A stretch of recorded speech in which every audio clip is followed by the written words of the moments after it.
안녕하세요. 저는 김효림입니다. 여러분 다들 초등학교, 중학교, 고등학교 학창시절 어떻게 보내셨나요? 전 고등학교 3학년 때까지를 되돌아볼 때 떠오르는 게 학원인데요. 학원이 정말로 싫었어요. 제가 지금까지 등록한 학원이 28개이고요. 끊은 학원이 28개예요. 제가 학원을 끊은 이유는 다 제각각인데 그렇다면 지금부터 학원 끊은 이야기 들려드리겠습니다. 우선 초등학교 시절이에요. 초등학교 2학년 때까지 저는 마냥 신나게 놀기만 했어요.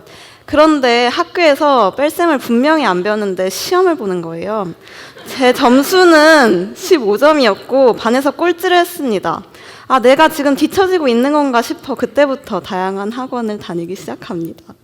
제 첫 학원은 초등학교 3학년 때였는데 영어학원이었어요. 매일 원어민 선생님이랑 파티하고 숨바꼭질하고 학원 다니는 게 너무 재밌었어요. 그런데 학원에 공부하러 간 건데 하라는 공부는 안 하고 매일 놀고만 오니 부모님께서 끊으셨습니다. 그래서 저는 공부를 많이 시키는 학원에 가게 되었어요. 그런데 이 학원은 너무 공부만 강조했어요. 매일 강압적으로 그냥 발표시키고 시험 보게 하고 제가 너무 스트레스를 받았나 봐요. 그래서 끊었습니다. 초등학교 4학년 여름방학 동안 단체급식까지 먹으며 생활하는 학원에 가게 되었어요. 그런데 이 학원은 영어로 하는 쿠킹 클래스가 있었는데 유통기한 지난 핫도그 빵 전자레인지에 돌려서 먹으라 하고 거기 포카치 부셔가지고 토핑 얹어서 맛있게 먹을 수 있다고 말씀하시고 단체급식도 정말 맛이 없는 거예요. 그래서 어쩔 수 없이 이 학원도 한 달 만에 끊었습니다. 초등학교 6학년이 되었습니다. 친한 친구가 가는 학원에 따라갔어요. 매일 보충 받느라 울면서 다녔던 기억이 납니다. 그런데 끊게 된 결정적인 이유는요. 제가 어려운 수학 문제를 풀었는데 답안지를 베꼈다고 선생님이 생각하신 거예요. 제 수학 문제지에다가 빨간 색연필로 X자를 크게 그리시면서 이럴 거면 풀지 마 하면서 화를 내셨습니다. 여러분이시라면 다니실 건가요? 끊었습니다. 그리고 전 중학생이 되었습니다. 제가 학원 다니는 걸 별로 안 좋아한다는 걸 부모님도 아시고서는 아, 너는 대안학교가 좋겠다고 하셨어요. 그래서 기대에 차서 대안학교에 갔죠. 그런데 대안학교가 대안학원이더라고요. 제가 원하는 제대로 된 배움을 찾을 수가 없었고 교육 환경도 너무 열악했어요. 체육 시간에는 운동장이 없어서 근처에 아파트 단지까지 30분 정도로 걸어가서 거기서 체육 수업을 받고 올 정도였으니까요. 그래서 대안학원 3달 다니고 끊었습니다. 그리고 저는 중학교 2학년 영어학원에 다니게 됩니다. 아마 가장 오래 다닌 학원일 거예요. 5개월은 다녔습니다. 선생님들도 재밌으시고 영어로 뭐 대화하면서 수업하는 게 좋아서 오랫동안 잘 다닌 것 같아요. 근데 어느 정도였냐면 제가 학원을 잘 끊기만 하는데 잘 다니니까 어머니께서 불안해하셨어요. 그런데 그 불안함에는 근거가 있었던 것 같아요. 학교에서는 시험을 잘 봐서 좋은 성적을 거둬야 되잖아요.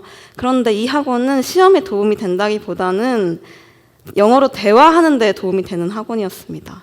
그래서 끊었습니다. 중학교 3학년이 되었습니다. 저보다 수학을 조금 더 잘하는 친구를 따라서 작은 수학학원에 가게 되었어요. 그런데 선생님께서 수업하시는데 스마트폰을 그렇게 하시고 수학 문제를 제가 가끔 물어보면 못 푸시는 게 있더라고요. 그래서 제가 그게 조금 마음에 안 들어서 좀 대들어가지고 싸우게 되어서 끊었는데 제 친구가 저를 따라서 끊더라고요. 제가 친구 따라 학원 갔는데 친구가 저 따라 학원 끊게 된 케이스입니다. 그리고 저는 드디어 고등학생이 되었습니다. 고등학교 1학년 수학 과외를 받게 되었어요. 저희 아빠 친구 딸이 이 수학 과외를 받고 1등급을 받았다길래 다니게 된 거예요.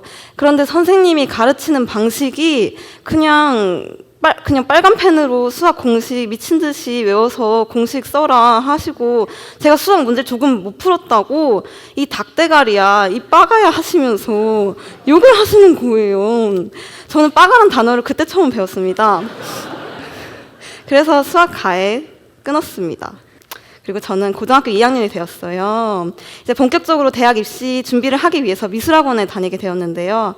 그런데 학원에서 너무 학원에 많이 오라고 하고 학원비도 너무 비싸고 그리고 고액의 학원비에 비해 그냥 알바생들이 대충 가르치는 거예요. 그래서 그게 좀 걸려서 학원에 자주 안 갔더니 제가 이렇게 학원 안 가면 너 대학 못 간다고 하시면서 눈치를 주시는 거예요. 그래서 미술학원 끊었습니다. 그리고 저는 영어 학원에 가게 되었어요.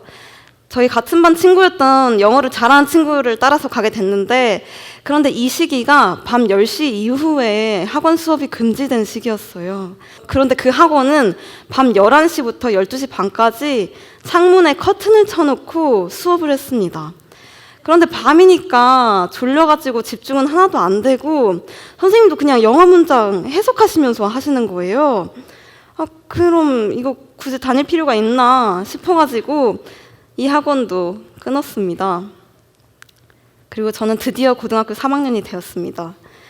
대형 학원에 다니게 되었어요. 사회탐구를 공부하기 위해서 다닌 학원인데 선생님이 스타 강사셔서 그런지 정말 잘 가르치시더라고요. 그런데 약 200명 정도가 듣는 수업이라 수업 1시간 전에는 와가지고 자리 잡아야 하고 수업 한 번 놓치면 따라하기도 어렵고 또 수업 그냥 질문 모르는 게 있어도 질문할 수 없다고 하시더라고요. 그래서 결국 대형 학원 끊었습니다.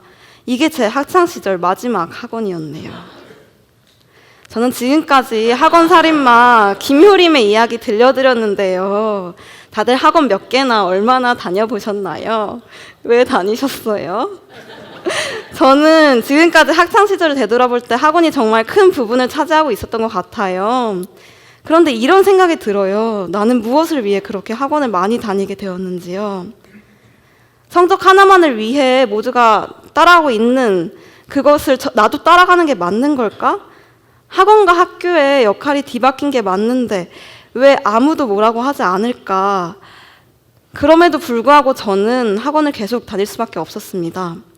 다들 다니니까, 친구가 가는 학원이니까, 부모님이 등록하셨으니까, 안 다니면 불안하니까, 나만 뒤처질까 봐요. 그래서 저는 여러분들께 무슨 말씀을 드리고 싶은 걸까요? 불필요하면 학원 다니지 말란 말씀 드리고 싶은 걸까요? 과연 우리 사회가 진짜 그렇게 될 수 있을까요? 저도 잘 모르겠습니다. 학원 다니지 말라는 말씀은 못 드리겠어요. 다만 지금도 저처럼 학원 살인기를 쓰고 있을 사람들 그리고 앞으로도 학원 살인마가 될 사람들이 조금 줄어들었으면 하는 바람입니다. 들려주셔서 감사합니다.